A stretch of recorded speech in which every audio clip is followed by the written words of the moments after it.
যখন ক্রস ফায়ারের সংস্কৃতিটা বিশ্বব্যাপী সমালোচিত হতে থাকলো, তখন তৎকালীন গভর্নমেন্ট একটা স্ট্র্যাটেজি নিল যে ক্রস ফায়ারে মেরে ফেললে এটার ওই লাশ নিয়ে একটা ব্যাখ্যা দিতে হয়, যে দুই পক্ষের গোলাগুলি হয়েছিল, অস্ত্র পাওয়া যায়, এটা পাওয়া যায়, মানুষ সব বুঝে ফেললো যে এটা আসলে ক্রস ফায়ার না, এটা গুলি করে মেরে ফেলা হয়।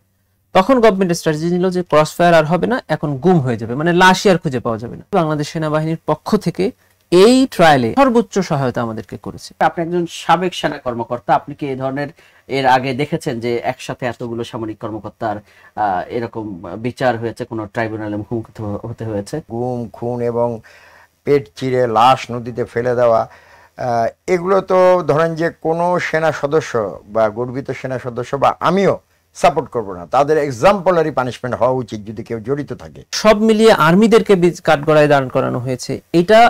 এটা আনা হচ্ছে যে এই বিচারটাকে প্রশ্নবিদ্ধ করার জন্য, সরকারকে প্রশ্নবিদ্ধ করার জন্য। আসসালামু আলাইকুম, সবাইকে স্বাগত জানিয়ে শুরু করছি বাংলা ভিশনের নিয়মিত আয়োজন সমসাময়িক। আপনাদের সাথে আছে আমি সুজন মাহমুদ। দর্শক, জানেন আপনারা কয়েকদিন ধরেই বিশেষ করে একটা মামলা খুব আলোচনার ইস্যু বাংলাদেশে। তারই অংশ হিসেবে আজ সেনাবাহিনীর 15 কর্মকর্তাকে আন্তর্জাতিক অপরাধ ট্রাইব্যুনালে হাজির করা হয়েছিল। পরবর্তীতে তাদের সাব জেলে পাঠানো হয় এবং এই বিষয়টা নিয়ে গত কয়েকদিন ধরেই খুব বেশি আলোচনা চারদিকে। এই বিষয়টা নিয়ে আমরা কথা বলবো। আমাদের সাথে কথা বলার জন্য আছেন আন্তর্জাতিক অপরাধ ট্রাইব্যুনালের প্রসিকিউটর HM গাজী তামিম এবং অবসরপ্রাপ্ত কর্নেল জগলুল হাসান। দুজনকে স্বাগত জানাচ্ছি আমাদের আজকের আয়োজনে। ধন্যবাদ আপনাকে।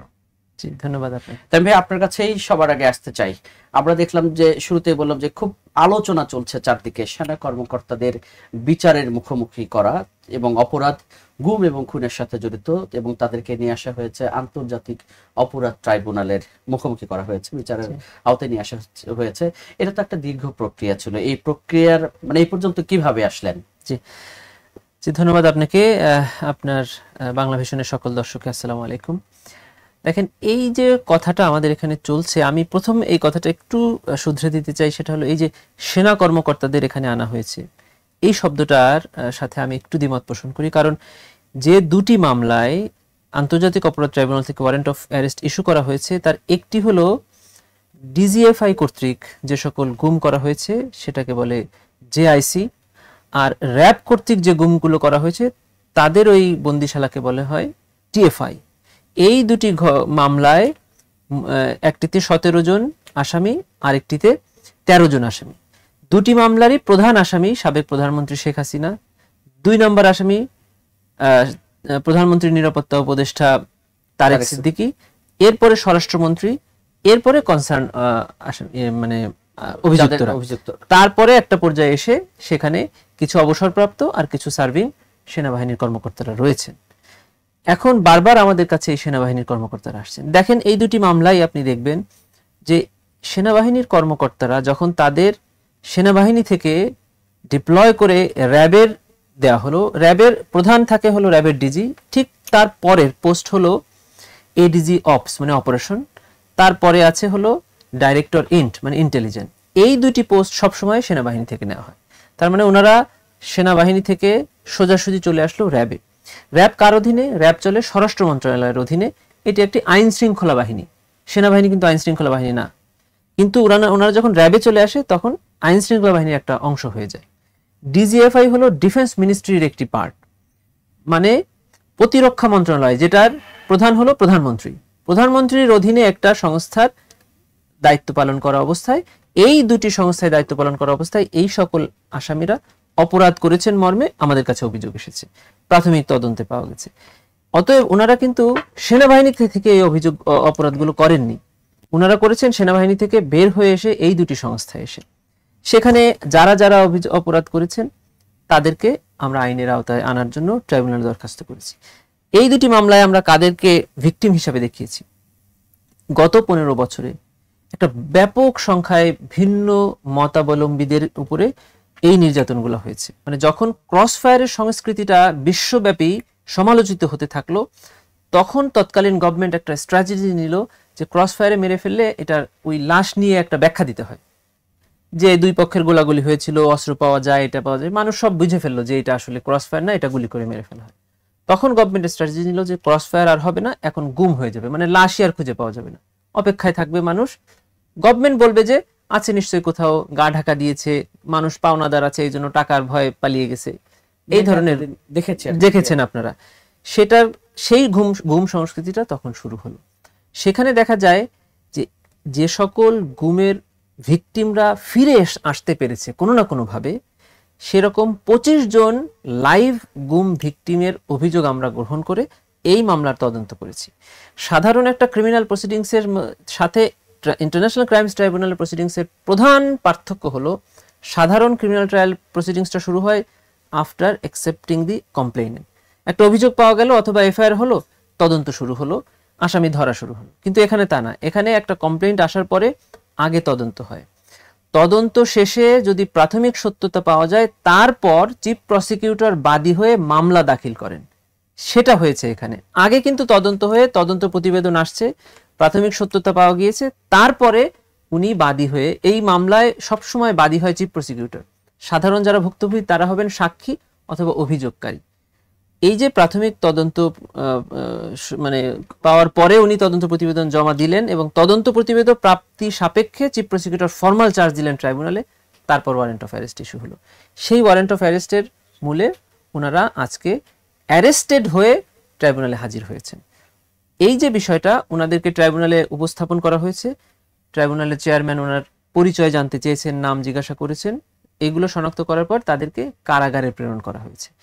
কারাগারে প্রেরণ করার দায়িত্বটা হলো ট্রাইব্যুনালের। এরপরে যখন ট্রাইব্যুনাল থেকে তাদেরকে কারাগারে নিয়ে যাওয়া হবে, কারাগারের দায়িত্ব ওনারা কোন কারাগারে থাকবেন, কাশিমপুরে থাকবেন, গাজীপুরে থাকবেন, কেরানীগঞ্জ থাকবেন, নাকি কোনো সাব জেলে থাকবেন, অথবা কোথায় থাকবেন, এটাই কারা কর্তৃপক্ষ, যেটি স্বরাষ্ট্র মন্ত্রণালয়ের অধীনে, ওনারা নির্ধারণ করবেন। কারাগার থেকে ট্রাইব্যুনালে আসা, ট্রাইব্যুনাল থেকে কারাগারে যাওয়া, এটা পুরোটাই কারা কর্তৃপক্ষের। কোন গাড়িতে আসবেন, দেখেন এখন আমাদের ট্রাইব্যুনালে কিন্তু বেশ কিছু আসামি মাইক্রোতে আসে, যে অল্প আসামি হলে মাইক্রোতে আসে, বড় আসামি হলে প্রিজন ভ্যানে আসে, এরকম। এটা অ্যাবসলিউটলি কারা কর্তৃপক্ষ নির্ধারণ করে, যেটি আজকে আমরা দেখেছেন যে আমরা এই আলোচনায় আসবো। তার আগে আরেকটু বিষয় জানতে চাই, আপনি বলছিলেন যে তারা র্যাবে যাওয়ার পর অথবা ডিজিএফএ যাওয়ার পর তারা এই ধরনের অপরাধের সাথে কোনো না কোনো ভাবে যুক্ত হয়েছেন, মর্মে অভিযোগ আসছে, মর্মে অভিযোগ পেয়েছেন, আপনারা তদন্ত করেছেন, তারপর তাদের বিরুদ্ধে আপনারা যেই কার্যক্রম, আপনাদের যে কার্যক্রম, সেই কার্যক্রমে তাদেরকে আপনারা আদালতে হাজির করলেন। কিন্তু পরবর্তীতে তারা তো, আমরা সেনা কর্মকর্তা এই কারণেই বলছি, তার পরবর্তীতে তারা তো আবার সেনাবাহিনীতে ফিরে গেছে। তা এটা সেনাবাহিনীর কাছ থেকে নিয়ে আসা, আবার আপনারা যখন আবার বিচারের মুখোমুখি করানো, এটা তো আপনাদের জন্য বড় একটা চ্যালেঞ্জ ছিল। সেই চ্যালেঞ্জটা কিভাবে? এটা আমি একটা উদাহরণ দিতে চাই। দেখেন, এখনো বাংলাদেশের বেশ কিছু প্রতিষ্ঠানে সেনাবাহিনীর কর্মকর্তারা সেই প্রতিষ্ঠান প্রধান হিসেবে দায়িত্ব পালন করছেন। যেমন ঢাকা মেডিকেলের এখনকার যিনি প্রধান ডাইরেক্টর হিসেবে দায়িত্ব পালন করেন, তিনি একজন সেনা কর্মকর্তা। রেসিডেন্সিয়াল মডেল কলেজ, গুলশানের যে মানারাত স্কুল অ্যান্ড কলেজ, সেখানেরও প্রিন্সিপাল হিসেবে দায়িত্ব করেছেন আর্মি অফিসাররা। তো এরকম একটা জায়গাতে থেকে যদি কোনো সেনাবাহিনীর কর্মকর্তা অপরাধ করে থাকেন, সেটি ওই প্রতিষ্ঠান এবং ওনার ব্যক্তিগত দায়, এটা সেনাবাহিনীর দায় নয়। আমি বাংলাদেশ সুপ্রিম কোর্টের একজন আইনজীবী, আমি বর্তমানে ইন্টারন্যাশনাল ক্রাইমস ট্রাইব্যুনালের প্রসিকিউটর হিসেবে আছি। আমার বন্ধুরা অনেকেই আছে দুর্নীতি দমন কমিশনের প্রসিকিউটর, অনেকেই আছে বিডিআর ট্রাইব্যুনালের প্রসিকিউটর। ওনারা যদি দুর্নীতি দমন কমিশনে থাকা অবস্থায় কোনো অফেন্স করে, বা আমি যদি আমার ট্রাইব্যুনালে থাকা অবস্থায় কোনো অফেন্স করে, এই দায়িত্ব সুপ্রিম কোর্ট বার নিবে না। এই দায়িত্ব আমার এবং আমি যে প্রতিষ্ঠানে আসি বা আমার বন্ধু যে প্রতিষ্ঠানে আছে সেখানে দায় নিবে। এই জন্য আমরা বারবার বলছি যে এটা সেনাবাহিনীর দায় নয়। যেমন আমাদের ওয়ারেন্ট অফ অ্যারেস্ট পাওয়ার আগেই সোশ্যাল মিডিয়াতে এটা জানতে পেরে সেনাবাহিনীর কর্তৃপক্ষ আমাদের কাছে বা জাতির কাছে জানিয়েছেন যে হ্যাঁ, এরকম একটা ঘটনা আমরা জানতে পেরেছি এবং যাদের নাম জানতে পেরেছি তাদেরকে আমরা আমাদের কাছে ট্রাস্ট করে রেখেছি। যখনই ডেট এসেছে ওনারা আমাদের কাছে সুপর্দ করেছেন। আমরা মনে করি বাংলাদেশ সেনাবাহিনীর পক্ষ থেকে এই ট্রায়ালে যে ঘটনাটা ঘটেছে তাতে সর্বোচ্চ সহায়তা আমাদেরকে করেছে। শুধু আজকে না, আপনি এই জাতির সবসময় যখন ক্রান্তি লগ্ন এসেছে, বিশেষ করে জুলাই গণ অভ্যুত্থানটা যেভাবে চলছিল, মেসাকার 18ই জুলাই থেকে বিশেষ করে, হঠাৎ করে এসে বাংলাদেশ সেনাবাহিনী যখন বলল আমরা আর সাধারণ নিরীহ ছাত্র জনতার উপরে গুলি করব না, তখনই কিন্তু আস্তে আস্তে আন্দোলনের মোড় ঘুরে যেতে লাগলো। এবং সেনাবাহিনীর প্রধানের সাথে, পুলিশ প্রধানের সাথে গণভবনে যে বৈঠকগুলো হয়েছে, ট্রাইব্যুনালে সাবেক আইজিপি নিজে এসে সাক্ষী দিয়েছেন যে আমি ওখানে ছিলাম। প্রধানমন্ত্রী আমাকে প্রশংসা করেছেন, মানে আইজিপিকে প্রশংসা করেছেন, সেনাবাহিনী প্রধানকে ভৎসনা করেছেন যে তোমার সেনাবাহিনী ছাত্র জনতার উপরে গুলি করছে না বা আমার ইনস্ট্রাকশন ফলো করছে না। তার মানে আমরা দেখতে পেয়েছি, এবং 5 তারিখে যখন দেশ নতুন করে স্বাধীন হলো, বিজয় হলো, তখন কিন্তু সাধারণ ছাত্র জনতা আর্মিদের কাছে ফুল দিয়েছে, তাদের ট্যাঙ্কে উঠে একসাথে হ্যান্ডশেক করেছে। এটা আমরা দেখেছি যে তারা নানা রকম ভাবে। তাহলে এই যে এখন যেটা হচ্ছে, আর্মি অফিসার কেন এই ট্রাইব্যুনালে এই লাস্ট 1 বছর ধরে 17 জন মন্ত্রীকে প্রতি মাসে একবার করে আনা হয়। বাংলাদেশের প্রধান বিচারপতি এখন কারাগারে আছেন, সাবেক প্রধান বিচারপতি। আমি একজন আইনের মানুষ হিসাবে আমার রেসপেক্টের সর্বোচ্চ জায়গায় একসময় উনি ছিলেন, কারণ উনি বাংলাদেশের এই জুডিশিয়ারির প্রধান ছিলেন।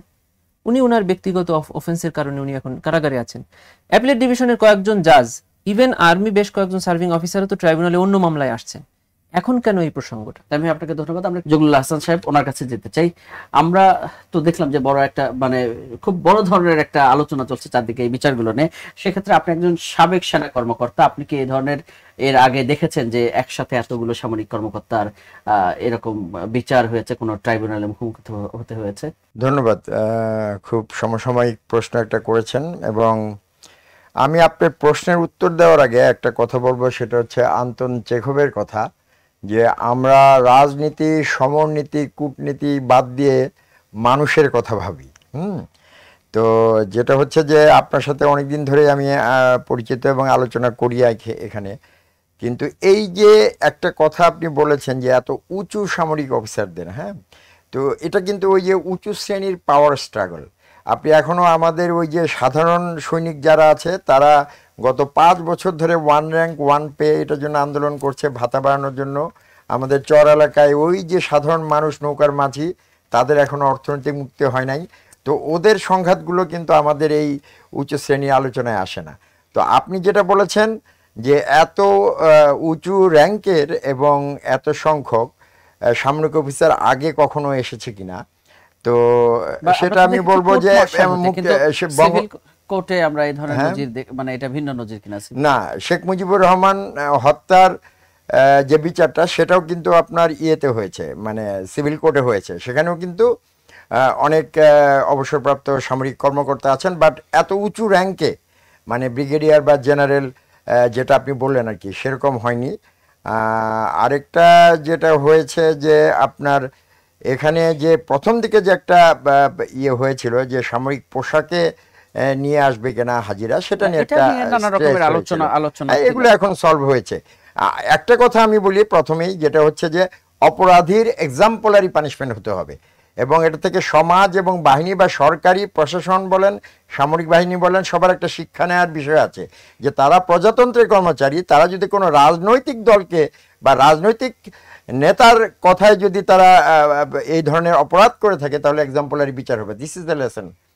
এখন যেটা হচ্ছে যে এতজন উঁচু পদ বা নিচু পদ বিচারের ক্ষেত্রে কিন্তু সেটা হওয়ার কথা না, ঠিক আছে।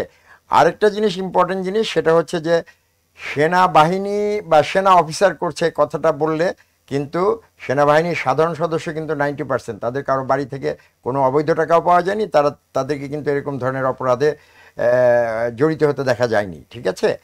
তো যেটা হচ্ছে যে এই অফিসারগুলো ডিজিএফআই এসে করেছে, র্যাবে এসে করেছে, এবং সেটা কিন্তু বলতে হবে ডিজিএফআই অফিসার, র্যাবের অফিসার, সেনাবাহিনীর অফিসার এটা করেনি।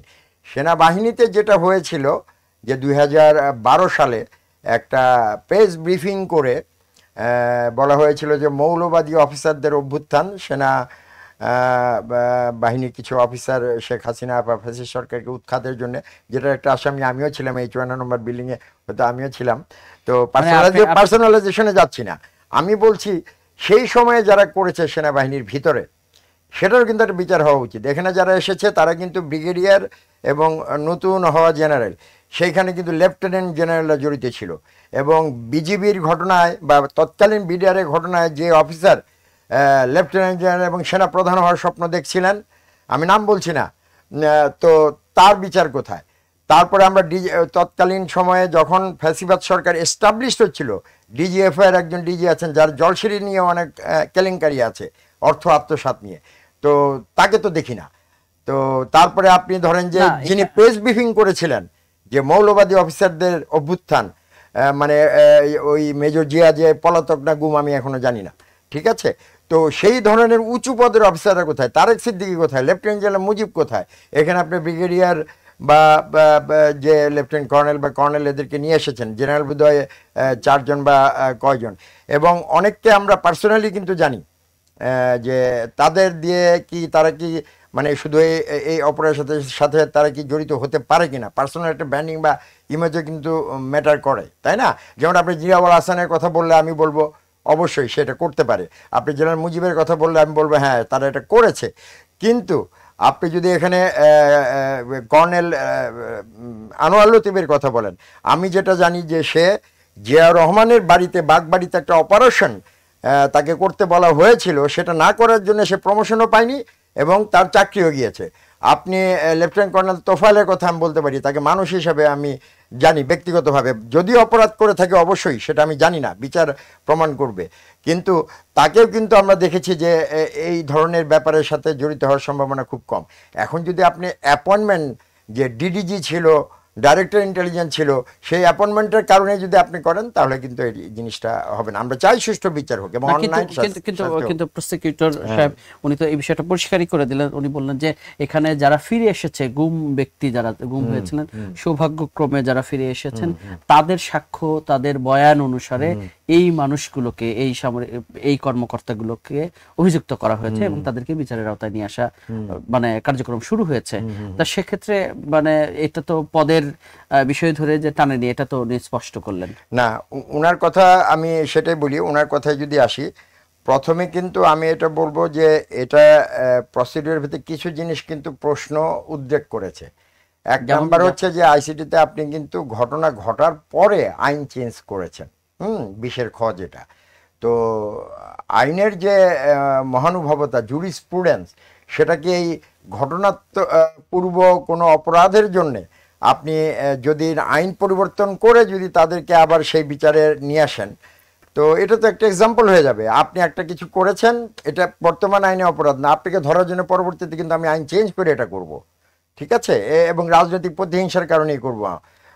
তো এই জিনিসটাকে কি উৎসাহিত করা হয় কিনা। আরেকটা হচ্ছে তাদের কাছে যদি সুনির্দিষ্ট প্রমাণ থাকে, যেটা তারা বলছেন এবং উনি বলে গেছেন, আই রেসপেক্ট যে আইসিটি আইন হলে সংবিধানও সেটাকে চ্যালেঞ্জ করতে পারবে না, কারণ এখানে একটা কোশ্চেন ছিল আইসিটি আইন পরিবর্তন করেছে, সেই অনুযায়ী সংবিধান পরিবর্তন এবং আর্মি অ্যাক্ট সেটাও পরিবর্তন করা দরকার কিনা, কারণ আর্মি অ্যাক্টে তো গুম শব্দই নাই, উনিও বলে গেছেন।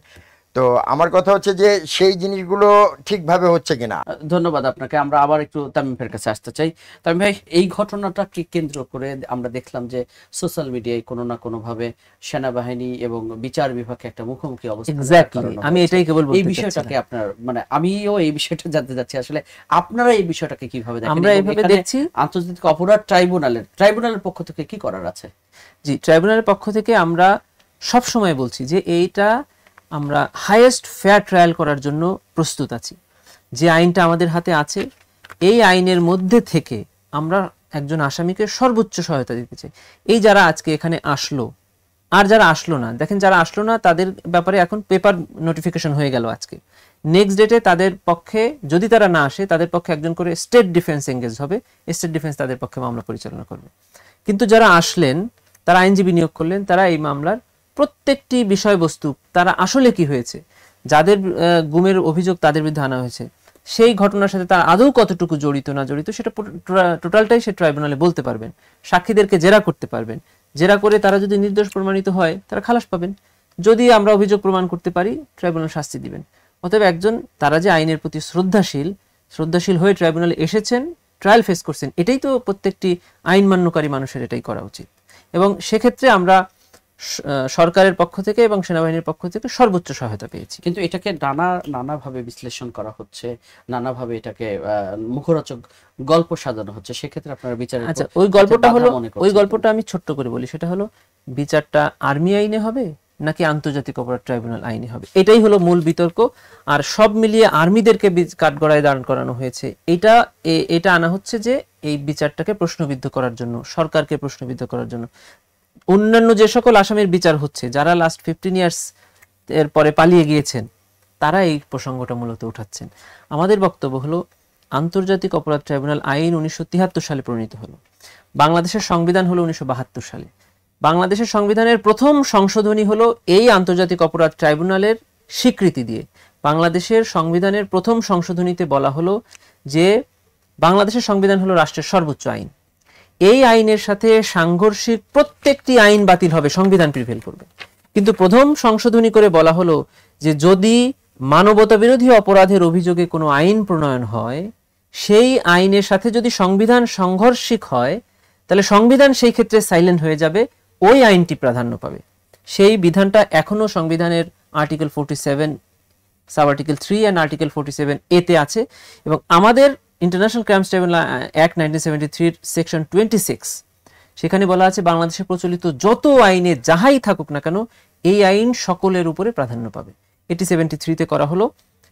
2009-এ তৎকালীন প্রধানমন্ত্রী এসে, ওখানে ছিল আর্মিদের বিচারের ব্যবস্থা শুধু, 2009 এসে এখানে সিভিলিয়ানদের বিচারের যুক্ত করলেন এবং উনি অনেকের বিচার করলেন। আমরা এসে এটাকে অ্যামেন্ডমেন্ট করে ইন্টারন্যাশনাল সেকশনগুলো যুক্ত করলাম। সেই আইনটা এখনো এদেশে প্রচলিত আছে এবং এই আইনটা সকল আইনের উপরে প্রাধান্য পাচ্ছে। এজন্যই, যেহেতু এটি দেশের সর্বোচ্চ আইন, সেজন্য আর্মি অ্যাক্টে বিচার হবে না, এই অ্যাক্টে বিচার হবে। 2 নম্বর হলো আর্মি আইনে গুম বা ইনফোর্স ডিসঅ্যাপিয়ারেন্স এই শব্দটি নাই, যেটি ইন্টারন্যাশনাল ক্রাইমস ট্রাইব্যুনাল অ্যাক্টের অপরাধের বর্ণনায় এই শব্দটা আছে এবং কি কি কাজ করলে একটা মানুষ ইনফোর্স ডিসঅ্যাপিয়ারেন্স হতে পারে সেটার বিস্তারিত বর্ণনা আছে। তার বাইরেও এই আইনে বলে দেওয়া আছে যে আইসিসি মানে রোম স্ট্যাটিউট, যেটা ইন্টারন্যাশনাল ক্রিমিনাল কোর্টে প্র্যাকটিস করা হয়, ওই আইনের সকল সংজ্ঞা এবং মোডস অফ লাইবিলিটি এই আইনের ক্ষেত্রে প্রযোজ্য হবে। তার মানে ইনফোর্স ডিসঅ্যাপিয়ারেন্সের বিচারের চমৎকার একটা ব্যাখ্যা এই আইনে দেওয়া আছে, যেটা আর্মি অ্যাক্টে নাই। এজন্য এখানে বিচার হচ্ছে এবং এটাই সঠিক বিচার হবে। এটা আপনি শুরুতে একটু বলে গেছেন, কিন্তু এই যে 15 জন কর্মকর্তাকে যা আপনারা বাছাই, এই প্রক্রিয়াটা ছিল কি, আপনারা কিভাবে? প্রক্রিয়াটা আমি বলি যে সেটা হলো আমাদের আইনে কোনো একটা বিচার করতে গেলে একজন ইনভেস্টিগেশন অফিসার, মানে আমাদের ট্রাইব্যুনালের প্রসিকিউশনের বাইরে আরেকটি সংস্থা আছে, মানে সেখানে আরো কেউ যোগ হচ্ছে কিনা নাকি না এই 15 জনই? আমি বলছি আমাদের আরেকটি সংস্থা আছে, সেটা হলো তদন্ত সংস্থা, যেটি স্বরাষ্ট্র মন্ত্রণালয়ের অধীনে। তারা হলো ইনভেস্টিগেট করে আমাদের কাছে ইনভেস্টিগেশন রিপোর্ট দেয়। কোনো ব্যক্তি যে একটা ইনফোর্স ডিসঅ্যাপিয়ারেন্স অথবা ক্রাইমস এগেইনস্ট হিউম্যানিটির ঘটনা সম্পর্কে জানেন, তিনি এসে একটা অভিযোগ করতে পারেন, অথবা একজন তদন্তকারী কর্মকর্তা সামহাউ একটা অপরাধ সম্পর্কে জানতে পারেন, গিয়ে উনি তদন্ত শুরু করবেন। আমাদের এখানে যেটা হয়েছে, একটা মানুষ গুম হয়ে গেছে আর ফেরত আসে নাই, যদিও এটা নির্মম, কিন্তু এই মামলাটা প্রমাণ করা আমাদের জন্য কঠিন। ডিফেন্স এসে যদি বলে যে উনি লুকিয়ে আছেন, এটা আমরা প্রমাণ করতে পারছি না, আমাদের কাছে লাশ নাই, আমাদের কাছে কবর নাই। আপনি জানেন যে কিছু কিছু ইনফোর্স ডিসঅ্যাপিয়ারেন্স হয়েছে সুন্দরবনে গিয়ে পেট ফেরে পানিতে সিমেন্টের বস্তা বেঁধে ফেলে দিয়েছে, অসংখ্য অসংখ্য উদাহরণ আছে, কিন্তু আমরা পেপারসে প্রমাণ করতে পারছি না, পেপারস নাই আমাদের কাছে। কিন্তু যারা গুম থেকে ফেরত আসছে তারা তো লাইভ উইটনেস, তারা তো ভিকটিম। আমরা এই মামলা দুটিতে যেন কোনো প্রশ্ন তুলতে না পারে আসামি, এই জন্য এই মামলা দুটিতে শুধুমাত্র যারা ফিরে এসেছে এবং যারা গুম ছিল তাদেরকে সাক্ষী করেছি এবং তাদের মামলাগুলাই নিয়ে এসেছি।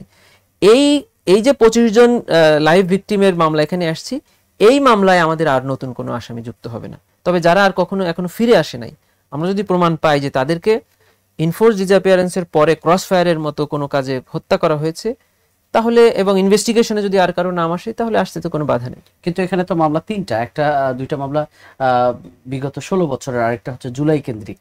হ্যাঁ, না, জুলাই কেন্দ্রিক যে মামলাগুলো এখন চলছে, তার মধ্যে একটি মামলা রামপুরাতে, যেখানে বিজিবি সদস্য হিসাবে একজন আর্মি অফিসার, 2 জন আর্মি অফিসার গুলি করেছেন। দেখেন, ওখানেও কিন্তু সেনাবাহিনী করে নাই, ওখানে ওনারা তখন বিজিবিতে ডিপ্লয়েড ছিল এবং ওই রামপুরা এলাকাতে 28 জন ছাত্র জনতা নিহত হয়েছে অন দ্য স্পট 18 এবং 19 তারিখে, এবং সেখানে গভর্নমেন্ট পুলিশ পাঠায়নি, শুধু বিজিবিকে পাঠিয়েছে। ওই বিজিবির মধ্যে যে 2 জন সেনা কর্মকর্তা ছিলেন তাদের সহ এখানে কিন্তু ওখানের ওসি আসামি আছে, ওখানের এসি আসামি আছে, ওখানে ডিএমপি কমিশনার আসামি আছে, সেটা আমাদের আলোচনায় আসছে না। 2 জন শুধু সেনা কর্মকর্তা আছে যারা বিজিবি হিসাবে ওখানে দায়িত্ব পালন ছিল, আর্মি হিসাবে না। তাদেরকে আমরা এখানে এনেছি এবং তাদেরকেও আজকে ট্রাইব্যুনালে হাজির। আমি আপনাকে ধন্যবাদ। আমরা একটু জগলুল ভাইয়ের কাছে, মানে জগলুল হাসান সাহেব, ওনার কাছে যেতে চাই। আমরা তো দেখলাম যে বড় একটা, মানে খুব বড় ধরনের একটা আলোচনা চলছে চারদিকে এই বিচারগুলো নিয়ে। সেক্ষেত্রে আপনি একজন সাবেক সেনা কর্মকর্তা, আপনি কি এই ধরনের এর আগে দেখেছেন যে একসাথে এতগুলো সামরিক কর্মকর্তার এরকম বিচার হয়েছে, কোনো ট্রাইব্যুনালে মুখোমুখি হতে হয়েছে? আপনাকে যেটা বললাম যে উনি কিন্তু বলে গেলেন বা বললেন যে ডিডিজি এবং ডাইরেক্টর ইন্টেলিজেন্স এই দুইটা অ্যাপয়েন্টমেন্ট, আমি অ্যাপয়েন্টমেন্টে থাকলে কি মানে অপরাধী হব? অ্যাপয়েন্টমেন্টে যে দুইজনের কথা বললাম, আমি তো জানি ব্রিগেডিয়ার তোফায়েলের এগেনস্টে কোনো পার্সোনাল কারো অভিযোগ নেই, এটা কি অ্যাপয়েন্টমেন্টের কারণেই আমি নিয়ে যাব তাকে? ডাইরেক্টর ইন্টেলিজেন্স অ্যাপয়েন্টমেন্ট হলেই কি হবে? না, আমাকে অপরাধ করতে হবে। ওই অ্যাপয়েন্টমেন্টটা থেকে অনেকে রেজিস্টার করতে পারে। আর্মিতে এরকম অনেক অফিসারই আছে 30 বছর ধরে র্যাব, বিজিবি বা ইয়েতে যায়নি, হ্যাঁ, তারা রেজিস্ট করে। তো এই ধরনের ব্যাপারগুলো যে জেনারেলাইজ করে দেওয়াটা ঠিক হবে না, স্পেসিফিক। যেমন কর্নেল তোফায়েল, ব্রিগেডিয়ার তোফায়েলের যেটা, তার মেয়ে একটা ফিচার লিখেছিল যে ব্যক্তি কোনো কমপ্লেন তার এগেনস্টে নেই। এখন যদি আমি আদেশ পালন করার কথা আসে, যে একটা আদেশ এসেছে, তাহলে তারেক সিদ্দিকী আগে আসুক, উনি তো আদেশ শোনা যায়, ডিজি আগে আসুক, তাই না? তারপরে না ডিডিজি অ্যান্ড ডাইরেক্টর ইন্টেলিজেন্স আসবে।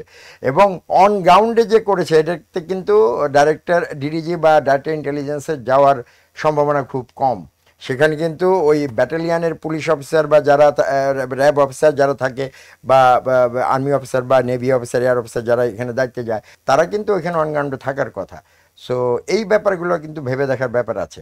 আর আরেকটা যেটা বললাম যে সেনাবাহিনীর সুনির্দিষ্ট আইন আছে। সেনাবাহিনীতে সেনাবাহিনীর বিচার, সেনা সদস্যদের বিচার সেনাবাহিনী আইনে হওয়ার কথা।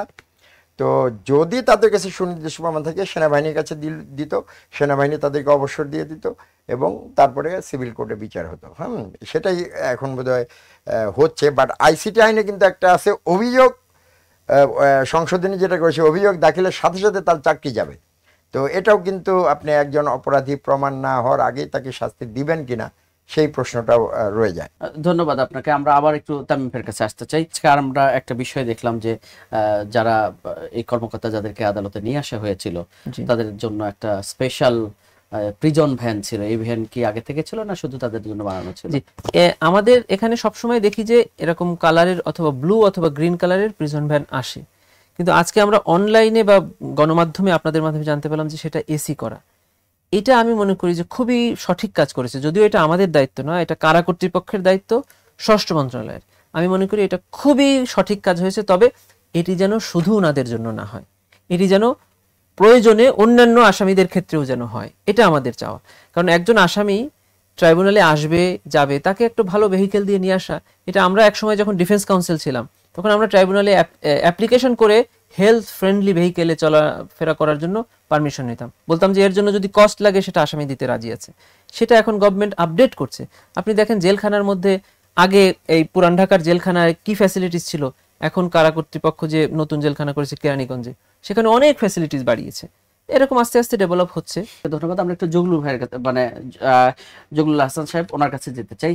আমরা তো দেখলাম যে বড় একটা, মানে খুব বড় ধরনের একটা আলোচনা চলছে চারদিকে এই বিচারগুলো নিয়ে। এখানে আপনাদেরকে অবশ্যই তো এটা ভাবাচ্ছে, আপনারা যারা সাবেক আছেন এবং সার্ভিং যারা আছেন, তারা তাদের এই বিষয়গুলো কতটুকু না, ঠিক আছে, সেটা আমরা এটা সেনাবাহিনীও কোনো দিনও সমর্থন করবে না যে ধরনের অপরাধের কথা বলা হচ্ছে, গুম, খুন এবং পেট চিরে লাশ নদীতে ফেলে দেওয়া, এগুলো তো ধরেন যে কোনো সেনা সদস্য বা গর্বিত সেনা সদস্য বা আমিও সাপোর্ট করব না। তাদের এক্সাম্পলারি পানিশমেন্ট হওয়া উচিত যদি কেউ জড়িত থাকে। কিন্তু আমার কথা হচ্ছে যে এই প্রসেসটা ঠিক মতো হচ্ছে কিনা। কারণ সেনাবাহিনীর আইনে বলা ছিল, যেটা আমি জানতাম, যে 3টা অপরাধে আমাকে সিভিল কোর্টে বিচার করতে পারে, বাকিটা সেনা প্রধানের বা সেনাবাহিনীর আওতায় আছে। যেমন খুন, মাস কিলিং, রেপিং এবং অ্যান্টি স্টেট অ্যাক্টিভিটিস, এটাতে আমাকে সিভিল কোর্টে বিচার করা যেত। বাট আবার এটা বলা আছে যে সেনা প্রধান এটা কথা বলে বা পারমিশন নিয়ে কোর্ট এবং সরকার পারমিশন নিজেও করতে পারেন। আবার এটাও আছে, এটা যে সিভিল কোর্টে করা যাবে না এরকম না, যে সেনাবাহিনী এবং কোর্ট এবং সরকার যদি কনসেনসাসে আসে যে না, এটা সিভিল কোর্টে করাটাই যুক্তিযুক্ত হবে, সেটা করা যাবে। বাট প্রসিডিউরটা কি, আপনি কমব্যাট ড্রেস পরিয়ে যখন আনবেন তখন কিন্তু একটা ইনস্টিটিউশনাল প্রাইড নষ্ট হবে। তো সেই জিনিসটা রহিত হয়েছে। বারবারই বলছেন এখানে টোটাল সেনাবাহিনীর কেউ জড়িত না, এখানে যারা সেনাবাহিনীর বিভিন্ন কর্মকর্তা, আপনি সেনাবাহিনী থেকে বাইরে গিয়েছিলেন, জড়িত না হয় তাহলে আপনি সেনাবাহিনীর পোশাক পরিয়ে কেন আনবেন? সেটা নিয়ে প্রথম দিকে ভাবা হয়েছিল সেনাবাহিনীর সদস্যদের। আমি যেহেতু জানি আমার কলিগরা যে আর্মি ড্রেস পরে, অনেক ফেসবুকেও দেখেছি যে হাত করা পরায় নিয়ে যাবে, এটা কিনা। তো ইনস্টিটিউশনাল প্রাইড এবং ড্রেসের কিন্তু একটা প্রাইড আছে। আপনি র্যাবে করেছে, র্যাবের ড্রেস পরে নিয়ে গেলেও আমি কিন্তু মানা করব, কারণ র্যাবের সকল সদস্য এর সাথে জড়িত না অবশ্যই। হ্যাঁ, এবং সেনাবাহিনী অনেক ডিউটিতে পোশাক কিন্তু ন্যাশনাল ফ্ল্যাগ থাকে, সেটা কি আপনি করবেন? এবং আপনি একটা জিনিস দেখেন যে এই পোশাককে কিন্তু পবিত্র এমনিই বলা হয় না। কোরআন শরীফের একটা আয়াতে আছে যে আপনি এই ড্রেস পরে মারা গেলে যুদ্ধরত অবস্থায় আপনার দাফন করা যাবে। এবং যুদ্ধক্ষেত্রে আমাকে কিন্তু শত্রু বাহিনীকে নিধন করার জন্য অথরিটি দেওয়া আছে। আমি সেখানে খুন করলে কিন্তু আপনি আমাকে খুনের চার্জ আনতে পারবেন না কখনো। তো এই মানে পোশাক এবং এই পেশাটা বা অস্ত্র ব্যবহারের প্রতি একটা সংশ্লিষ্ট করতে একটা ইন্ডেমনিটি দেওয়া আছে বা একটা প্রিভিলেজ দেওয়া আছে, সেটা মানে সেই ইনস্টিটিউশনাল প্রাইডটা নষ্ট করা ঠিক হবে না। তাহলে কি হবে যে 90% সাধারণ সৈনিক আছে, তাদের একটা ইনস্টিটিউশনাল প্রাইড যেটা, সেটা নষ্ট হবে এবং প্রতিষ্ঠানের একটা প্রাইড নষ্ট হবে। সেটা কোনো প্রতিষ্ঠানে করা উচিত নেই। ইভেন বিডিআরের সোলজারদেরকে যে ড্রেস পরা, হ্যান্ডকাপ পরা নিয়ে গেছে, আমি সেটাকেও সমর্থন করব না। ঠিক আছে, ধন্যবাদ আপনাকে। আমরা আবার একটু তামিমের কাছে আসতে চাই। পরবর্তীতে সাব জেলে নেওয়া হয়েছে, এখানেও বলা হচ্ছে যে তাদের এখানে এসি ফ্যাসিলিটিস গুলো আছে। সেক্ষেত্রে অন্য যে বিভিন্ন মামলায় যারা বা আপনাদের এই মামলাগুলোতেই যারা আসামি হয়েছেন তাদের সাথে বৈষম্য করা হচ্ছে কিনা? সাবজেল, এটা স্বরাষ্ট্র মন্ত্রণালয় চাইলে যে কোনো জায়গাকে সাবজেল ঘোষণা করতে পারেন, এটা আমাদের আইনে আছে। যেমন সাবেক প্রধানমন্ত্রী খালেদা জিয়া এবং শেখ হাসিনার 111 বিচারের সময় সংসদ ভবনকে ওনারা সাবজেল ঘোষণা করেছিলেন, সংসদ ভবনের একটা জায়গাকে, সেখানে ওনাদেরকে রাখতেন। এখানেও যেহেতু একসাথে বেশ কয়েকজন সামরিক কর্মকর্তা, হয়তোবা সেজন্য করেছেন। আবার অন্য কোনো ক্ষেত্রে যদি মনে করেন সেখানে ওনারা করতে পারেন। এখন কিন্তু জুলাইয়ের অভিযোগে ট্রাইব্যুনালে বেশ কয়েকজন সামরিক কর্মকর্তার বিচার চলছে, তাদেরকে কিন্তু ওখানে রাখছেন না। শুধু তাই নয়, পাকিস্তানের একজন সামরিক কর্মকর্তা বাঙালি, যিনি 71 সালে পাকিস্তান সেনাবাহিনীর অফিসার হিসাবে অফেন্স করেছিলেন, সেই মর্মে কিন্তু এখনো ট্রাইব্যুনালে একটা ট্রায়াল চলছে। অতএব ট্রাইব্যুনালে যে সেনাবাহিনীর বিচার হবে না, হয় না কোনোদিন, এই কথা বলার কোনো সুযোগ নেই। এটা বলা হচ্ছে শুধুমাত্র একটা ইস্যু তৈরি করার জন্য।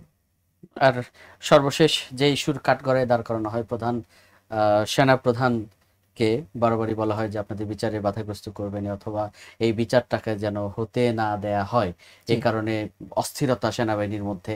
এই টোটাল বিষয়গুলো, মানে এই বিষয়গুলোকে উপেক্ষা করে আপনারা বেসিক্যালি কি পাচ্ছেন তার কাছ থেকে? আমরা যেটা শুনছি সেটা বিশ্বাস করব না, যেটা দেখেছি সেটা, যেটা দেখেছেন সেটা আমরা যেটা দেখেছি সেটা হলো 8 তারিখে ট্রাইব্যুনাল একটা ওয়ারেন্ট অফ অ্যারেস্ট ইস্যু করলো against 28 serving or retired army person, including মানে তার মধ্যে আছে আবার সাবেক প্রধানমন্ত্রী আছে, সাবেক স্বরাষ্ট্রমন্ত্রী আছে, সাবেক বেশ কয়েকজন মন্ত্রীও আছে, সিভিলিয়ানও আছে আর কি। এই ঘটনাটা সামরিক সদর দপ্তর জানতে পেরে উনাদের যিনি এই বিষয়ের প্রধান, যেনাকে আমরা জ্যাক বলেন আপনারা, জাজ অ্যাডভোকেট জেনারেল, উনি একটা প্রেস কনফারেন্স করে জাতির কাছে বললেন যে হ্যাঁ, এরকম একটা বিষয় আমরা জানতে পেরেছি এবং যাদের বিষয়ে জানতে পেরেছি তাদেরকে আমরা আমাদের আওতায় রেখে দিয়েছি। আইনের ল অফ দি ল্যান্ড মানার জন্য আমরা প্রস্তুত আছি। আমরা সেটা দেখলাম, আমাদের কাছে অফিসিয়ালি কিছু আসলো না। আমরা যেটা করলাম, ওয়ারেন্ট অফ অ্যারেস্টের একটা কপি ওখানে পৌঁছে দিলাম।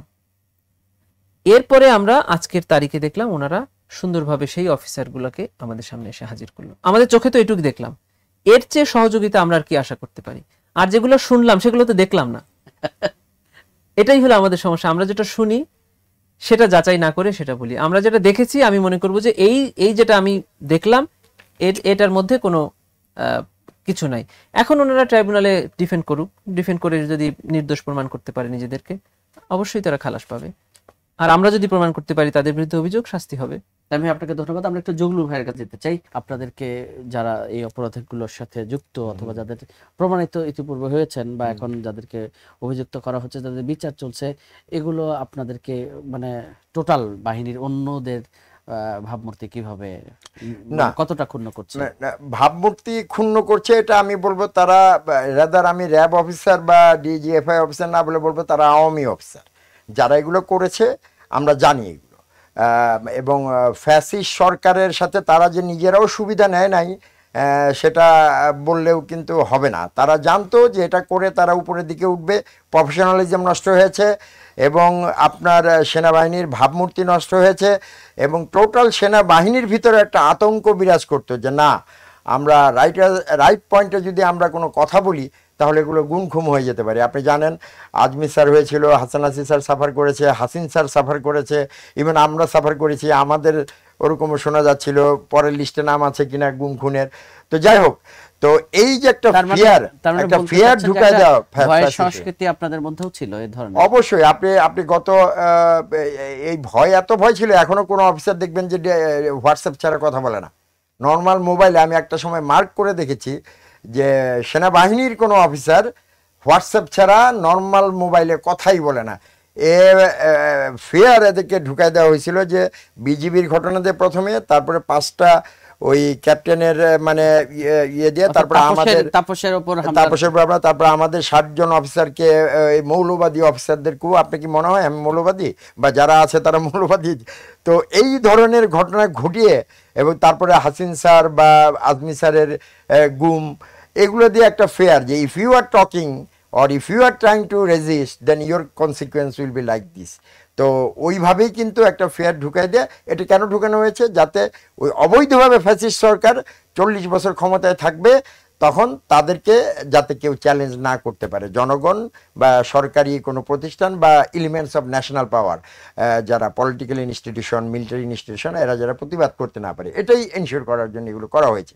এবং যে সমস্ত অফিসারদের কথা বললেন যারা এটাতে আওয়ামী সরকারকে সহায়তা করেছে, এক্সাম্পলারি পানিশমেন্ট হওয়া উচিত। অ্যান্ড আমি মনে করি এটা যেন বাকি সব প্রশাসন এবং সামরিক বেসামরিক যেটাই বলেন যন্ত্রের বা প্রজাতন্ত্রের যারা কর্মচারী, তাদের জন্য যেন এটা এক্সাম্পলারি থাকে যে তারা যদি রাজার তল্পি বাহক লাঠিয়াল বাহিনী হয় তাহলে তাদের এই পরিণতি হবে। এই জন্য এটা এক্সাম্পলারি বিচার হওয়া উচিত।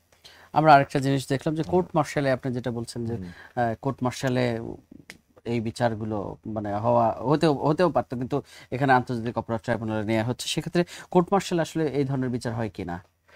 না, এটাতে যেহেতু মানবতা বিরোধী অপরাধ এবং কোর্ট মার্শালে যেটা বললাম গুমের তো টার্মই নেই। সেনাবাহিনীর কোনো অফিসার গুম করতে পারে এটা সেনাবাহিনীর কালচারই চিন্তা করে নেই কেউ হয়তো, যার জন্য এই গুম শব্দটা নেই। তারপরে যে ধরনের আইসিটি আইন যেগুলো আছে অনেক কিছুর সাথে হয়তো সেনাবাহিনীর সেই MBML এগুলো নেই এবং সেটা অনেক পুরনো ব্রিটিশ আমলে, সেটাও সংশোধন হওয়া উচিত। তবে প্রসিডিউর এখন যেটা করেছে ঠিক আছে যে ইউনিফর্ম বা ইনস্টিটিউশনকে হিউমিলিয়েট না করে এনে, এবং এটা আইনের আওতায় সবাইকে আসতে হবে, সেটা আমি হলেও আমাকেও আসতে হবে এবং অন্যায় করলে এক্সাম্পলারি বিচার করতে হবে। এটাতে সেনাবাহিনীর কোনো সদস্য যদি কোনো সেন্টিমেন্ট বা কোনো অস্থিরতা এটা ক্রিয়েট করতে চায়, এটা নিয়ে সে ভুল করবে, কারণ কোনো একদিন তার নেক্সট জেনারেশন এরকম ফেস করতে পারে। তো সেটা যেন না হয়। আইনের উদ্দেশ্য তো বা শাস্তির উদ্দেশ্য তো বা বিচারের উদ্দেশ্য তো শুধু একজনকে ক্ষতি করা না, সমাজকে শেখানো, রাষ্ট্রকে শেখানো বা এক্সাম্পল ক্রিয়েট করা, তাই না? তো সেই হিসাবে আমি মনে করি যে এটা নিয়ে সেন্টিমেন্ট করার কোনো কিছু নেই। ধন্যবাদ আপনাকে। আমরা আবার একটু তামিমের কাছে আসতে চাই। সামরিক কর্মকর্তাদের বাইরে অন্য কর্মকর্তা মানে অন্য বিষয়ে যে জুলাইয়ের অন্যান্য যে মামলাগুলো চলছে মানবতা বিরোধী অপরাধ ট্রাইব্যুনালে, তাদেরকে সেগুলোর কি অবস্থা? জি, সবচেয়ে এগিয়ে আছে হলো সাবেক প্রধানমন্ত্রী শেখ হাসিনা, সাবেক স্বরাষ্ট্রমন্ত্রী আসাদুজ্জামান খান কামাল এবং সাবেক আইজিপির এই মামলাটি সবার এগিয়ে আছে।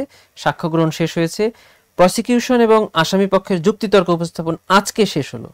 আগামীকালকে একটা রিপ্লাইয়ের বিষয় আছে এবং আমরা আশা করছি যে আগামীকালকে এই সাবেক প্রধানমন্ত্রী শেখ হাসিনার মামলার রায়ের তারিখ নির্ধারণ হতে পারে, এটা আমরা আশা করছি। আর বাকি আরো প্রায় 10টি মামলা বিচারাধীন আছে, 30টি মামলা তদন্ত শেষ পর্যায়ে আছে। এই প্রায় 250 থেকে 300 জন আসামি trial, pre trial and post trial স্টেজে ট্রাইব্যুনালে চলছে। একটু জগলুল হাসান, আপনার কাছে জানতে চাই যে আসলে আজকে আমরা দেখলাম যে প্রিজন নতুন তাদের জন্য, তাদেরকে আদালতে তোলার জন্য নতুন একটা প্রিজন ভ্যানের বন্দোবস্ত করা হয়েছে। এটা তো অন্যদের ক্ষেত্রে আমরা দেখিনি, শুধু তাদের জন্য বানানো কিনা, নাকি আপনাদের সেনাবাহিনীর পক্ষ থেকেই এটা করা হয়েছে। ইভেন সেখানে আমরা সাব জেলেরও একটা ব্যবস্থা দেখলাম, কারাগার থেকে তাদেরকে বলা হচ্ছে সেখানে সাব জেলে রাখা হয়েছে। না, এখন যদি আপনি বলেন যে ইভেন শাস্তি পাওয়ার পরে কিন্তু কারাগারে ডিভিশন পায়, সেই সিস্টেম কিন্তু মানে খুব অপ্রচলিত খুব সিস্টেম, সেটাও বলা যাবে না, তাই না? যে আপনার ইভেন আমরা দেখেছি যে নর্মাল সিভিল কোর্ট থেকে শাস্তি পেয়েও আদালতে কিন্তু ডিভিশন, সরি, জেলখানায় কিন্তু ডিভিশন পাওয়া কয়েদিরা একটা আলাদা সুবিধা পায়, তাই না? তো এখানে হয়তো বা ওই যেটা বললেন যে উঁচু কর্মকর্তা, এবং আইনে কিন্তু এখনও সে অপরাধী না, তাই না? সেই হিসাবে হয়তো দেওয়া হয়েছে। But I agree with your point যে এটা যদি সবার জন্য হয় তাহলে বৈষম্য, মানে যে বৈষম্যের কথা বলা হচ্ছে এটাকে বৈষম্য মনে করতে না। এখন কথা এক্সিস্টিং আইনে তো আপনি আদালতেও জেলখানাতেও তো আপনি ডিভিশন দিচ্ছেন, তো তাহলে কিন্তু সব জায়গায় এটা অ্যাপ্লিকেবল করলে সেখানেও কিন্তু তাহলে অ্যাপ্লিকেবল করার কোশ্চেনটা এসে যাবে, তাই না? একই সাথে কিন্তু প্রশ্ন আসছে যে যে সাব জেলে সেখানে নাকি এসি আছে, তাহলে তাদেরকে আসলেই কয়েদির মতো ব্যবহার কতটুকু করা হচ্ছে, মানে এই প্রশ্নগুলো কি প্রশ্ন এটা তো থেকে যেতেই পারে, ঠিক আছে? যে যেহেতু আপনি যেটা বলছেন যে এইখানের জেলে রাখলে তার জন্য যে এনভায়রনমেন্টটা হতো সেটা তো সেই জেলে তার চেয়ে ডেফিনেটলি। কিন্তু আপনি কি মনে করেন যে আসলে এই ধরনের ব্যবস্থা কেন করা হয়েছে? এ ধরনের ব্যবস্থা করা হয়েছে হয়তো বা ফর গ্রেটার ইন্টারেস্ট, যেটা আপনি বললেন অস্থিরতা ক্রিয়েট হতে পারে, বা একটা উঁচু যারা ডিভিশন জেলে গেলেও হয়তো বা ডিভিশন পাবেন বা এরকমদের জন্য আলাদা ব্যবস্থা থাকে, তো সেই হিসেবে করা হয়েছে। But I agree with your point যে এটা উনি কিন্তু বলে গেছেন, আবার উনি কিন্তু বলছেন যে এটা মানে যে ভালো একটা ব্যবস্থা করেছে, একটা কয়েদি কেন আসবে বা একটা অভিযুক্ত কেন এর মানে কমফোর্টেবল ওয়েতে আসবেন, এটা সবার জন্য করলে ভালো। এটা যদি এটা দিয়ে শুরু হয় ওয়েল অ্যান্ড গুড, ভালো। কিন্তু আমরা একদম শেষের দিকে এসেছি, আপনার কাছে সর্বশেষ প্রশ্নটা করতে চাই। সেটি হচ্ছে আমরা দেখলাম যে সামরিক অফিসার যারা যতদিন পর্যন্ত মানে ক্যান্টনমেন্টের মধ্যে মানে সেনাবাহিনীর সাথে থাকেন ততদিন পর্যন্ত তারা একটা শৃঙ্খলার মধ্যে থাকেন, কিন্তু যখনই তাদেরকে অন্য কোনোভাবে, সেটা অন্য কোনো বাহিনীতে বা অন্য কোনো জায়গায়, তারপর পরই কোনো না কোনোভাবে অভিযোগ, বিভিন্ন ধরনের অভিযোগ তাদের বিরুদ্ধে ওঠে। এটা আসলে কেন? এটা আসলে কি অর্গানাইজেশনাল কালচার একটা ব্যাপার আছে। সেনাবাহিনীতে এই ধরনের কাজ করার কোনো সুযোগ নেই। আর র্যাব ডিজিএফআই গত 15 বছরে বা 17 বছরে এটা রাজার লাঠিয়াল বাহিনী হয়ে গিয়েছিল। তো ওই যারা পলিটিসাইজেশন করে বা যারা দুঃশাসক, যারা দুঃশাসন করে, তারা এই প্রতিষ্ঠানগুলোকে ব্যবহার করেছে। আমার এগেনস্টেও করেছে, আমাদের এগেনস্টেও করেছে। তো যেটা হচ্ছে যে তারা তো এটা করে হচ্ছে তাদের ক্ষমতা দীর্ঘস্থায়ী করার জন্য, অন্যায় অত্যাচার করে এই ক্ষমতায় অধিষ্ঠিত থাকার জন্য, যেটা হচ্ছে যে তাদের যে পরিকল্পনা ছিল 40 বছর থাকবে, যেটা ফেয়ার, আমি বললাম ফেয়ার ক্রিয়েট করার জন্য এদেরকে ব্যবহার করতো। অ্যাট দ্য সেম টাইম এই অফিসারগুলোকেও আমি কিন্তু, যারা এটা করেছে তাদেরকে কিন্তু আমি বলবো না তারা নির্দোষ। অনেক অফিসার আছে যারা এই ডিজিএফআই, র্যাব এবং বিজিবি এগুলোতে যায়নি। আমি বলি, যদিও ব্যক্তিগত উদাহরণ, আমি 30 বছর এটাতে যাইনি, আমি 30 বছর আর্মিতে ছিলাম। বিকজ আমার কাছে মনে হয়েছে ওই প্রতিষ্ঠানগুলোর কালচার ভালো না। ওগুলাতে গেলে আপনি ওই রাজার লাঠিয়াল হয়ে যেতে হবে, সিস্টেমটাই ওরকম করে ফেলেছে। পলিটিসাইজেশন করে গত 17 বছরে এটা এমন করেছে যে এরা মানে প্রফেশনাল কিলারের মতো খুন করেছে। এটা হচ্ছে যে রাজনৈতিক নেতৃবৃন্দ বলেন বা অবসরপ্রাপ্ত সামরিক নেতা যার কথা বলেন, শেখ হাসিনার কথা বলেন, তারেক সিদ্দিকীর কথা বলেন, তারা যেমন দোষী, আবার ওই জেনারেল জিয়ার মতো যারা গিয়েছে, যারা এই পারপাসটা সার্ভ করেছে, তারাও দোষী। তারা চাইলে কিন্তু রেজিস্ট করতে পারত। ওই যে আনোয়ার লতিফ খানের কথা বললাম, সে কিন্তু প্রেসিডেন্ট জিয়ার বাড়িতে কিন্তু অপারেশন করতে যেতে রাজি হয়নি, যার জন্য সে এই কর্নেল অবস্থায় রিটায়ারমেন্টে গিয়েছে। ব্রিগেডিয়ার তোফায়েলের মেয়ে যেটা লিখেছে, তার এগেনস্টে কোনো ব্যক্তি কারো অভিযোগ নেই। তো এই জিনিসগুলো দেখতে হবে যে তারা কি রেজিস্ট করতে যে বা ওই অ্যাপয়েন্টমেন্টটা ধারণ করতে যে তারা কি অপরাধে পড়লো কিনা। ঠিক আছে, আমি দুজনের কথা বলছি, আরও হয়তো আছে। But I hope, I have confidence ICT এটার মানে নিরপেক্ষ এবং সূক্ষ্ম বিচার করবে। বাট এই প্রতিষ্ঠানগুলোকে মানে সরকার ভবিষ্যতে কিভাবে এই পলিটিসাইজেশনের ইফেক্টটা এদের থেকে, মানে এই প্রতিষ্ঠানগুলোকে রাজনৈতিক প্রভাব থেকে কীভাবে মুক্ত রাখা যায়, সেটার জন্য কিন্তু একটা রিফর্ম খুবই জরুরি ছিল। এখন এটা নিয়ে কোনো কাজ হয়েছে কিনা আমি জানি না, কারণ এই সেনা অফিসারগুলো যখন এখানে যায় ওইখানে তাদের ব্যক্তিগত স্বার্থেও যায়, আবার অনেক ক্ষেত্রে কিন্তু ওই তাদের যে পলিটিসাইজেশনের যে বা পলিটিক্যাল যে কার্যক্রম আছে সেগুলো কিন্তু রেজিস্ট করতে যেয়ে তাদের চাকরি নষ্ট হয়। সাধারণ মানুষের মধ্যেও একটা বিভ্রান্তি তৈরি করার চেষ্টা চলছিল যে বারবার বলা হচ্ছিল যে আর্মি থেকে এই বিষয়টা ভালোভাবে নিচ্ছেন না। আমরা যদিও দেখলাম যে এটার অসাধারণ কোঅপারেশন ছিল টোটাল সেনাবাহিনীর পক্ষ থেকে এবং তাদের সিনিয়র অফিসারদের পক্ষ থেকে। সেই জায়গা থেকে বারবার বলা হচ্ছিল যে ক্যান্টনমেন্টে অস্থিরতা চলছে, এটার কিছুটা বায়বীয়ভাবে বাইরেও এর একটা প্রভাব ছড়াচ্ছিল। আসলে আপনারা তো তার ভিতরে এবং আপনারা আপনাদের মতো করে চলছেন, আসলে বিষয়টা কি? না, এখন যেটা বলবো এটা হচ্ছে বিপ্লব পরবর্তী অবস্থা এবং রাজনৈতিক প্রসেসে উত্তরণের একটা ব্যাপার, নির্বাচনের ব্যাপার আছে। এখন বিপ্লব যখন তার উদ্দেশ্য থেকে সরে আসে তখন যে ইফেক্টটা শুরু হয় সেটা ফ্রেঞ্চ রেভলিউশনের সাথে যদি আপনি রিলেট করেন এটাকে বলে থার্মোডোরিয়ান ইফেক্ট। তখন বিভিন্ন কম্পিটিং এন্টিটি কে ক্ষমতাটাকে সুসংহত করবে বা তার অবস্থানকে দৃঢ় করবে সেটা নিয়ে একটা কম্পিটিশন শুরু হয়। এখন কিন্তু সেটা চলছে। তো আমাদের জাতীয়তাবাদী দল বা বিএনপি সে ক্ষমতা আসতে চাইবেই, কারণ সে বৃহত্তর রাজনৈতিক দল, রাজনৈতিক প্রসেসে আসতে চাইবে। আবার জামাত সে ভাবতে পারে নর্মাল ভোট এসে যাবে না, নির্বাচনটা পিছালে তার কোনো সুবিধা হয় কিনা, অন্যভাবে আসা যায় কিনা সেটাও সে চিন্তা করতে পারে।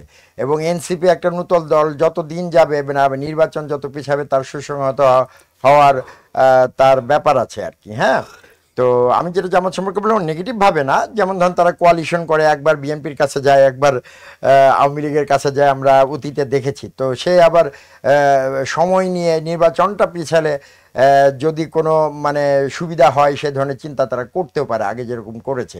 তো এখন যেটা কথা হচ্ছে যে আপনার যে এই ধরনের বিভিন্ন গ্রুপ বা ইন্টারেস্ট গ্রুপ থাকে বা এনটিটি থাকে যারা তাদের উদ্দেশ্য নিয়ে কাজ করে। তো সেনাবাহিনীতে এতজন অফিসারের যখন বিচার হচ্ছে, সেখানে একটা সেনাবাহিনীতে যদি ফেসবুক বা মিডিয়া বা গুজব বা রিউমারের মাধ্যমে যেটাকে সাই ওয়ারফেয়ারও বলে, অনেক সময় আপনি দেখেন, আমি দেখি আমার কোর্সমেট সম্পর্কে লেখা হয়, নাম বলছি না, যে সে তাকে বন্দি করা হয়েছে, ওয়াকারুজ্জামান চলে যাচ্ছে, তখন আমি ফোন করে বলি ভালো আছিস, বলে দূর এগুলো কি চিন্তা করি। তো ওগুলা বিভিন্ন বিভিন্ন এনটিটি আছে যারা অস্থিরতা ক্রিয়েট করে তাদের উদ্দেশ্যটা সফল করতে চায়, যেটাকে রবার্ট ফিলিক্স ফলস ফ্ল্যাগ বলে গেছেন আর কি। আপনাকে দেখানো হবে একটা বাট করবে আরেকটা। তারাই অস্থিরতা ক্রিয়েট করে হয়তো বা চাচ্ছে নির্বাচনটা পেছাক বা রাজনৈতিক প্রক্রিয়ায় যাওয়ার প্রসেসটা বিলম্বিত হোক, তখন তাদের কিছু সুবিধা থাকতেও পারে। তার মানে আপনি বলতে যাচ্ছেন যে এগুলো আসলে কিছুই না, কিন্তু এখানে তাদের মতো করে চেষ্টা চালাচ্ছে, তাদের যার যার ইন্টারেস্ট অনুযায়ী কাজ করবে। ভাই কিন্তু বললেন যে সেনাবাহিনী থেকে উনি যে সহায়তা পেয়েছেন এটা এক্সাম্পলারি, তাই না? এবং তারা বাইরে যা শুনছেন আর ভেতরে কি দেখছেন, তাই না, বিস্তর পারে। তো বাইরের একটা গ্রুপ তো এটা সবসময় থাকবেই। ইভেন আওয়ামী লীগ ধরেন যে তাদের কি উদ্দেশ্য আছে, তাদের যারা এজেন্ট আছে, ফ্যাসিবাদের এজেন্টরা কি না কি করতে পারে আমরা আগেও দেখেছি, তাই না? তারা আর্মির মধ্যে গুম খুনি নেই সেটাও ঢুকিয়ে দিয়েছে। তো এরকম অনেক কিছুই তারা চিন্তা ভাবনা করতে পারে, তারা আবার ফিরে আসার চেষ্টা করছে, তাই না? তো কার কি উদ্দেশ্য, এগুলোর কারণে বিভিন্ন ধরনের রিউমার স্প্রেড করা, অস্থিরতা ক্রিয়েট করা সেটা হতে পারে। But as far age I am concern, সেনাবাহিনী এটা কোনোভাবেই সাপোর্ট করে না। সেনাবাহিনীতে অবস্থানকালীন কোনো অফিসার এটা করেনি, এটা র্যাব, ডিজিএফআই এদের অফিসার করেছে বা বিজিবির অফিসার করেছে। এবং সেনাবাহিনীর প্রতিটা সদস্য যারা রিয়েল সোলজারিং করে, ওরকম পলিটিসাইজড সোলজার না বা রাজার লাঠিয়াল না, তারা কেউ এই বিচারের বিরুদ্ধে না, এবং তারা চাইবে এটা এক্সাম্পলারি বিচার হোক এবং সেনাবাহিনীর যেন কোনো সদস্য যেন আর ভবিষ্যতে এরকম পলিটিসাইজ না হয়। ধন্যবাদ জগলুল হাসান আপনাকে, একই সাথে ধন্যবাদ জানাচ্ছি তামিম ভাই, আপনাকেও জানাচ্ছি। জি ধন্যবাদ, এখানে অনেকক্ষণ সময় দিয়েছেন, অসংখ্য ধন্যবাদ। দর্শক আপনাদেরও ধন্যবাদ জানাচ্ছি এতক্ষণ আমাদের সাথে থাকার জন্য। দেখা হবে আগামী পর্বে, সে পর্যন্ত ভালো থাকুন, সুস্থ থাকুন এবং বাংলা ভিশনের সঙ্গে থাকুন। আল্লাহ হাফিজ।